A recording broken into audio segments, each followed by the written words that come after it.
Good morning, all. 5th of November, Guy Fawkes Day, Melbourne Cup Day, and maybe our last show for the year. I don't know. Good morning, Mike. Rugby season officially is over. Yeah, hang on, Rabs. Good morning, all. Yeah, no, that concludes the 2024 Heartland season, and yeah, it's time for a rest, I think. Well, yes, we still have the ABs and the AB 15s and the AB 7s and 7s rugby and European rugby, Rugby Europe, Major League Rugby, Asia Rugby. It never stops, but hey, it's been a good season. We got a new champion. Well, a second time champion in Thames Valley. Um, and who won? Oh, Kings King Country winning the Lahore Cup. Record by South Canterbury. Club rugby. I'm sure the guys will be all looking at pre-season again in the next few weeks. Yeah. What are your thoughts on how 2024 has gone around the Motu?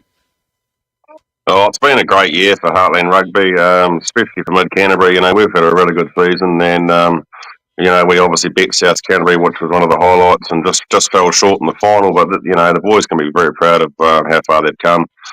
Compared to previous years. But yeah, no, she's been a good year. You know, we've seen some really good rugby matches. We've seen some really good individual performances. We've seen some really good coaching performances. So yeah, so now it's time for a rest. Everyone can have a rest. The Heartland 15 campaign drew to a close on Saturday, so everyone's back with their families now and resting up and getting ready for their respective club pre-season fixtures. I know. And it will be interesting to see how a few of these clubs, well, provincial unions are going to. I mean, I'm sure a few of them can tend to get their club season draws out a bit earlier than in the past. You know, I've seen some club draws coming out in December. But it will be interesting to see how the smaller unions fare because, as I said, you know, it's still tough times there, and you know, with the cricket doing well and the basketball doing okay, and you know, the interest in the in football with Auckland and Wellington, you know, rugby's got a tough road ahead. I believe keeping the teenagers and all that interested. Yeah, it's all about growing the talent throughout the ranks. You know, under 16s, under 18s. You know, you go up to and then you get Colts, and then you go into higher honours, Heartland, NPC. But yeah, you know, it's always a struggle for clubs, especially for the likes of Mid Canterbury to retain talent. They're often scooped up and see the brighter lights of the city. But yeah, no, it's all about keeping the kids interested and keeping the clubs growing. And yeah, that's pretty much what it boils down to, I think.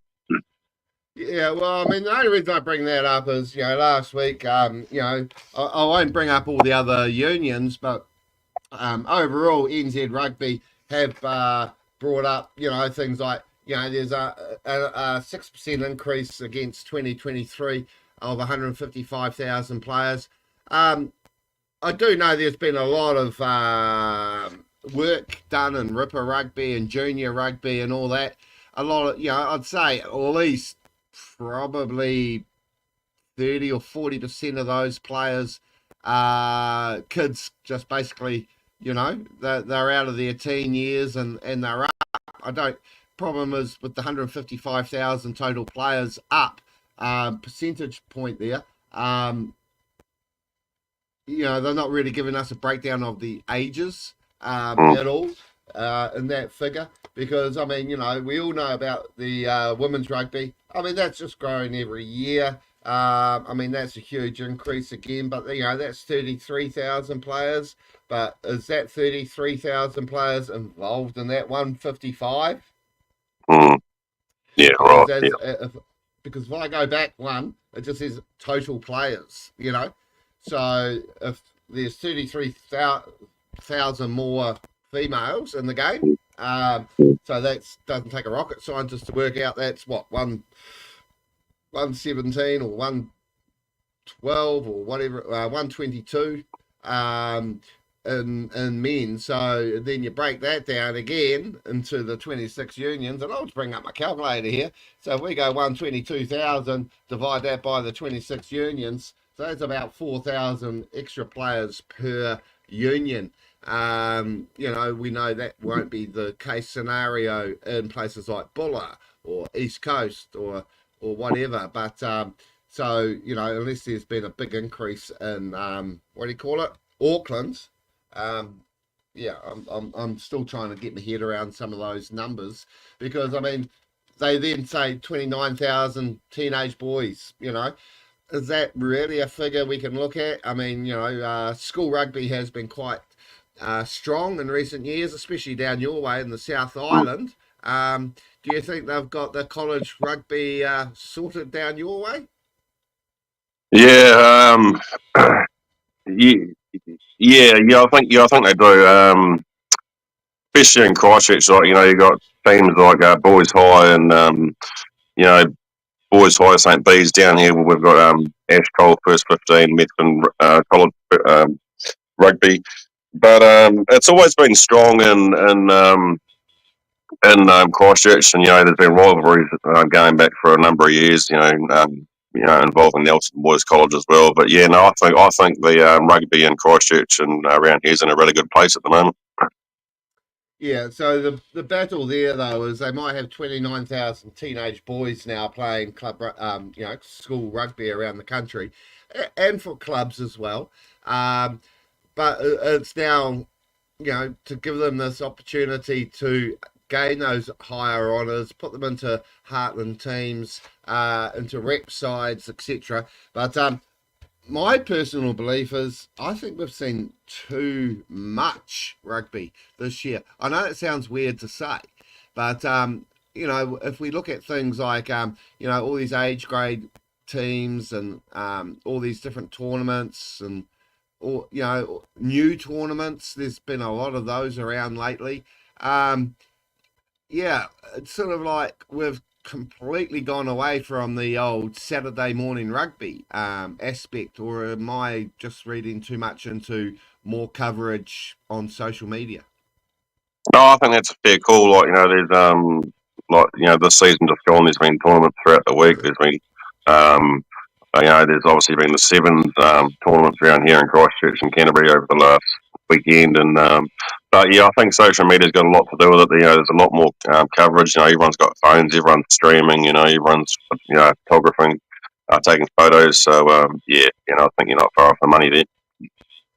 Yeah, so I mean, the thing is, let's all just hope that I mean, all the unions will be having their debrief now before they all break up for the holidays. Most of them still, go through till mid-December, so I'm sure there's a lot of backroom things going on and staff changes around the country, so it'll be interesting to see how that all comes through. But for us, our bread and butter is Heartland Rugby. So out of that 155,000 people, they say there's 28,000 now at Heartland level, and we divide that by the 12 teams, so that's about 2,000 people per Heartland Union. I do know places like Wairarapa Bush, Wanganui, Thames Valley. They've had major increases and stuff like that, which can bite away. But again, you look at your smaller provinces, the Bulla, West Coast, etc. I think if I look at that, I go, yay, that's great, that's awesome. It's up 7%. Yeah, if it's up 7%, and that's quite a high number considering that the women are up, what was it, 3% or 5%? I just have to go back there for a moment. Oh, up 15%. If the men are up by only 5,000 behind the women in Heartland, it would be good to see the official Heartland page at New Zealand Rugby actually giving us full match reports of the two last Heartland games. It would be great if a game is on a Sunday this next season and there is a game on a Saturday, that we do get to see both of them. the arrangement they have with one game per weekend for Heartland, I think, is a bit rich. I understand logistics, I understand costs and all that sort of stuff. But most unions do actually stream live now all their Heartland games, which is awesome. But because that has happened, which is a hangover from the COVID days, it's a genie you can't put back in the bottle. People are now just expecting it to be, where's the live stream of the game, instead of actually going down to the park, buying their hot dog, buying their candy floss and ice cream and a few beverages to keep the club rooms ticking over. I mean, I went to the West Coast Wairarapa game this year. It was a good crowd. There were a few people having a few cold ones, but then I've been in their main sort of club room there before, and it's been packed to the rafters. You know, it was a game Wairarapa Bush had to win, and I could have swung a cat, if you understand what I mean. You know, it was just like, where was everybody? You know, there was, I believe, a live stream of the game going live and all that. But, you know, you get your hardcore supporters. But then you look at those supporters, and they're all old wrinkly bastards like me. You know, there was very few young supporters there, which was a bit of a worry. I mean, it was a great crowd. It was a great travelling crowd supporting the West Coast team and stuff like that. But you know, unless it's a major final like what's their name, Thames Valley. I mean, kudos to them. They had over 5,000 people at their grand final for the Meads Cup. You know, and your guys have, after watching a few of your games online down in Ashburton, it looked like you had some good crowds there. So it's just a matter of, you know, okay, 28,000 new players. Well, it doesn't take a rocket scientist to work out most of them have got a mum and a dad. So there's Yeah, well, 56,000 possible supporters. yeah, well, that's the thing, you know, back in the old days, you used to go and watch a rugby game, and well, not back in the old days, but kind of around here, go and watch the game, have a couple of cans, and then you go back into the club rooms, and then the kids run around out on the field, and then the players come and do their speeches, and then everyone goes home. That's the way we do it down here. But I think a lot of it's got to do with entry fees. Like some unions are charging, some aren't charging because their game day sponsors come to the party and cover the cost. But by the time you pay to get in and you get 2 or 3 hot dogs and 2 or 3 drinks, it starts mounting up. But as for the coverage, well, they need to show more games than what they did, and they definitely need to show the Heartland 15 games. Yeah. Yeah, I think that was an insult, and I said to Donnie Bell, I said, "Oh, you and Buffer should have gone and commentated it," and but yeah, that's a decision for the powers to be. So yeah, well, after I saw that and you guys having a chat and I spotted his name on the socials, I did send him a friend request. So if you are watching that, I'm the rabbit that sent you a friend request, Donnie. But it was like last weekend. Sure, they had a commentary from I believe Jared Smith from Wanganui Chronicle, which was great. But I haven't really sat back and listened to it because we were just hitting the drink like we do for our live broadcasts, and we had 5,500 odd people watch that, which was amazing. So thank you very much for all those that tuned in from around the world. But the thing was, the beauty of that though was I was able to do that because it was just on YouTube, and if it was on Sky or whatever, we would have been blocked and blah blah blah because of rights and all this sort of stuff. But we had Hika Elliott on. That was awesome. So thank you, Hika, if you're watching the show.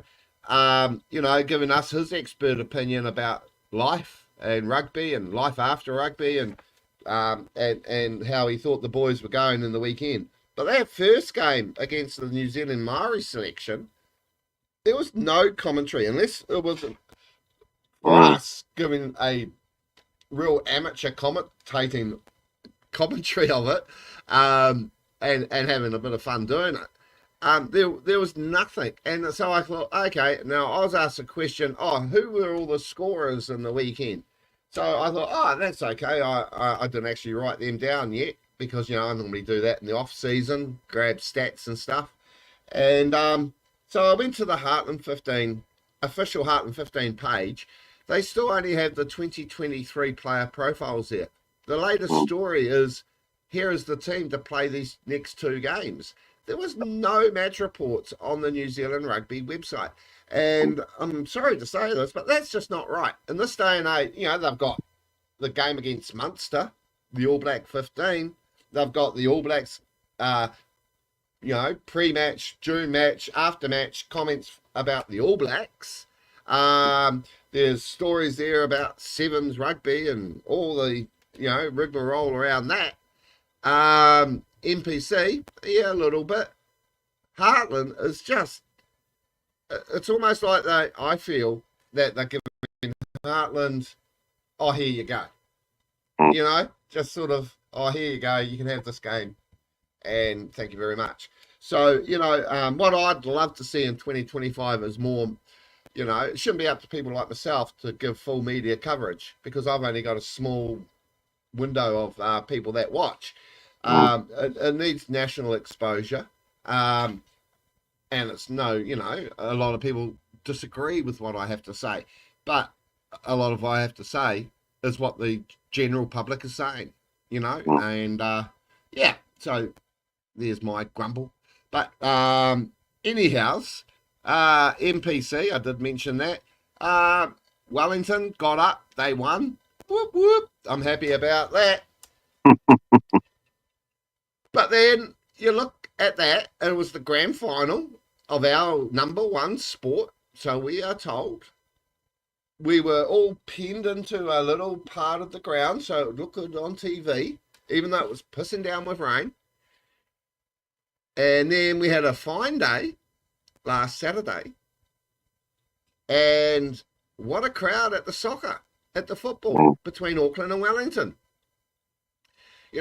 Sure, they had pinned the Auckland players down the end like we're at some sort of English football game where they have to separate all the fans because there could be violence and intrigue and all that.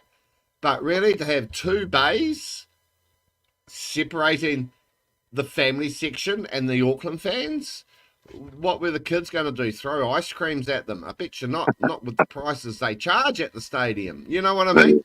Yeah. But the thing was, there was 26,000 people at that game.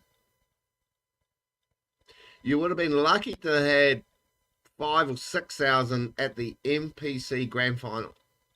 Sure, arguments are the weather was crap and all that stuff, but 26,000 at a soccer game at a rugby ground versus 6,000 for a grand final. That is the big issue I have out of 2024. Yeah, it's good to see the soccer taking off again in big crowds there, and you wearing your famous yellow Wellington Phoenix top on, parading around with a drink in your hand. But something's got to be done. We need to get bigger crowds to these games, especially the NPC finals. We need to get bigger crowds to Heartland. So someone needs to come up with something. I don't know whether there's someone at Rugby HQ that falls in their domain. But yeah, we need to do something. Yeah, because literally sitting there with some of the Bay of Plenty guys, it was interesting that. A question was put to me, where's all the billboards for the virtual advertising you get bombarded with when you're watching it on the television? And I quickly pulled out my phone, went onto Sky Go, and I went, there it is. Here, look, there was nothing on the field, but there was plenty of billboards around the playing area. And they literally said to me, we are told to put up blackened out billboards around our ground. It cost me $1,000, well, the union, $1,000 to put them up and take them down every week for every home game. So that's 5 home games, that's $5,000. To the point, the gentleman said, I'm going to find out about this because this is rubbish. And the response he got back from whomever he texted was, oh, there was more grass around the pitch at Wellington, at Sky Stadium than at the Bay of Plenty grounds. And even that didn't make sense because if you look at Wellington when they're playing at Porirua Park, they've just got normal advertising going around the ground. They can still put the virtual advertising on top of that. Now, okay, sure, they're after a TV audience and promoting themselves, but when you just see NZR Plus or All Blacks or, just, I don't know, a liquor outlet or something on there, you go, okay, they're making money. But then what about the poor, how can I put it? The businesses in those regions that have been, the Wellington Rugby Union, let's just say, go to Joe Blogg's garage in Porirua and go, hey, would you like to, we got 5 home games here in Porirua this year. Would you like to give us some sponsorship money? We'll get your board up there. You'll see it. The only people that get to see it are the people at the ground because the virtual advertising goes across the top. Now, last time I mentioned this, I got in trouble. I literally got in trouble because I don't know the way it works.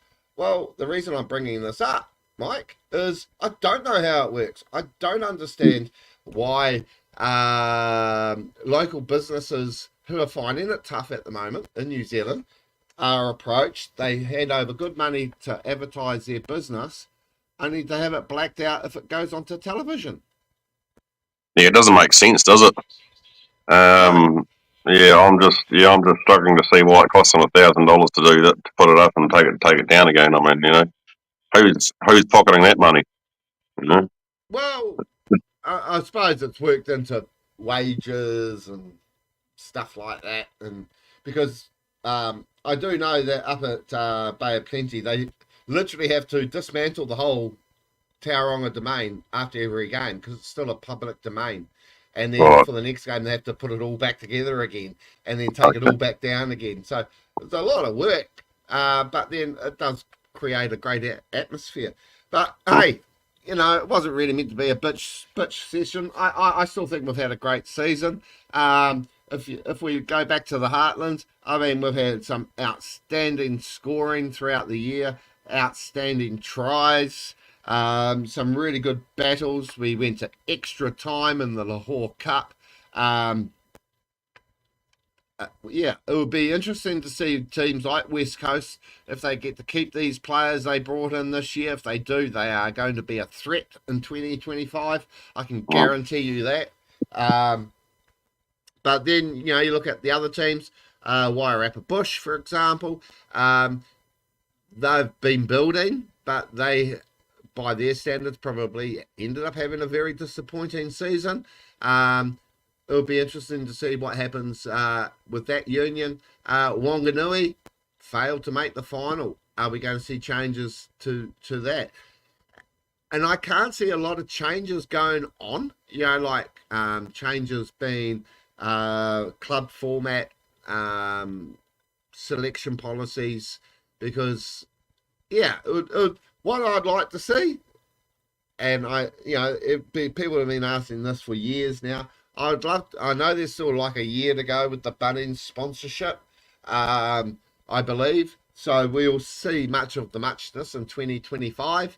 But 2026 would be a good year to start go back to divisions 1, 2, and 3, only because it is 50 years since the first championship in 1976. So it would be a nice little tip of the hat if they go back to 3 divisions in 2026. Your thoughts on that? Yeah, I don't know whether I'm sold on this 3 division business at the moment. Maybe not, but yeah, no, it's been it's been a good season. Obviously, all the unions will be going through the review process, and I guess everyone's got to apply for their jobs again, and they'll put the adverts out there for expressions of interest to coaches, managers, all that sort of just carry on. So hopefully we see everyone back next year. We know of one rugby union that's had the broom out already. So yeah, all the best to that particular coach in his next venture. But yeah, I'm not too sure about this 3 division process. Maybe not. Well, yeah, I mean, I suppose with all this increase in the community rugby, the reason I just say that is there is bigger numbers playing in North Canterbury. There are bigger numbers playing in Ellesmere in your region, and Otago country. A lot of people have moved out of the big cities for a cheaper lifestyle. Even though it probably still costs them millions of dollars to buy some fancy house on the Otago plains, overlooking their vineyards. But but the way I personally see it is, pretty much North Island stays as it is, with your 7 Heartland unions, but you still only got the 5 in the South Island. So if they brought something in like North Canterbury or Ellesmere or Otago / Southland country team, it would keep the interest bubbling away there, and you could easily have a competition where you got 7 in the north, 7 in the south. We have had a Division 2, 3 north-south split before, and literally have these little tournaments. Guys can have a week off if they wanted to have a bye, or they could do a 2 or 3 game cross island game between each. Somehow work out some sort of format, and still have your 8 weeks, so you can get your what do you call it, normal clashes like East Coast, West Coast, and Wanganui, South Canterbury. You can still get those sort of big games, big nowadays, between the north and the south. So it would be interesting to see that happen, because then you'd have your North Island champion, South Island champion in the 2 groups. The winners play off for the Meads. The runners up play off for Lahore. You still get that North Island split for every final. That's just my thought. My 2 cents. Yeah, well, that could probably, well, having more teams, down here, there's the 4 club teams in Mid Canterbury, but up in Ellesmere, you've got Darfield, Southbridge, Waihora, Crebleton, and then up in North Canterbury, you've got Ashley, Glenmark, Ahoka, Oxford. So there's plenty of teams around, and they only well, obviously they play their respective club competitions, but they come together for what's called a combined country competition. That's sponsored by Lazzetti Seeds, and that's played for actually during their club season. But yeah, no, there's definitely some talent within those teams. Yeah. Yeah, no, totally. So, but really, I mean, I hope everyone's enjoyed what we've brought you this year with Mike from Ashburton, even though he is Mid Canterbury. It's been great to getting to know the Mid Canterbury scene, definitely. The beauty is that this year we have been able to bring you some live broadcasts, so that's been pretty cool. We've had people from all over the world, from Germany, the islands, USA, Australia, watching it, as well as from around New Zealand. So, as I said, it's pretty short, sharp, half-hour chat today. Your parting thoughts, and should we continue with having a look at how the ABs are going to go against Ireland this week, or do we just knock it on the head and say, catch us next season? Well, it's up to you, mate. I'm easy, but yeah, no, it'll be an interesting game against Ireland. They're big and powerful, and obviously we've got some injuries, and it'll be interesting to see how everyone adapts. And D-Mac's back at 10, so that's going to turn the winger on. But yeah, no, it'll be interesting to see. But yeah, no, it's been a good season. It's been good coming on the shows. You got a highlight from the Heartland season that you got one that sticks out apart from Wellington winning the NPC? I suppose I have to go back to the Rundle Cup, West Coast versus Buller at Victoria Square. The poor Buller boys, they had the game sort of locked up, but then their line out fell to bits in the second half. West Coast got up with the winning try to Ethan Simpson, and and it's just that it's the game I circle every year as soon as the draw comes out. There's only one game between them after 100 odd years. There's only like 0.1 point between them after 1,000 million matches. I think my game of the season, even though the Buller boys lost, the Mitre Red and White did get up and they did win, regain the Rundle Cup. So to me, I think out of all the Heartland games this year, that's got to be right up there. I mean, it was quite easy just to say the Lahore Cup final, extra time, how good was that? But how can I put it? For nostalgic reasons, I think the Rundle Cup is for me the game that stands out this year in Heartland.